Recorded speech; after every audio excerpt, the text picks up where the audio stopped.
মুক্তিযুদ্ধ পরিবারের জন্য উপহার দিয়ে যান। কিন্তু দুঃখের বিষয় আমরা এই প্রতিবাদ না করে আর পারতেছি না, সেই জন্য আমি তাদেরকে আমরা বরখাস্ত করবো না। এই কাজী যদি পরবর্তী ভবিষ্যতে শাসনে আশা করতে পারেন প্রিয় ভাই আমার, আমি জয় বাংলা, জয় বঙ্গবন্ধু।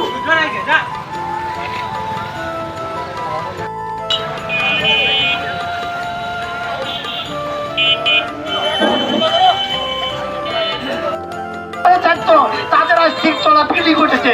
এটা ৭১ মুক্তিযোদ্ধাদের কৃতিত্ব। আজ মুক্তিযোদ্ধার সন্তান তোমরা বাচ্চা আছো, তোমাদের মুক্তিযোদ্ধারা যুদ্ধ করেছে দেশের সকল মানুষের উন্নয়নের লক্ষ্যে, তোমরাও তাই করবে। আর রাজাকারেরা করছে কে? লুটতরাজ করছে, নিজের পেট ভরেছে, এখন তারাই প্রশ্নপত্র ফাঁস করে প্রশ্নপত্র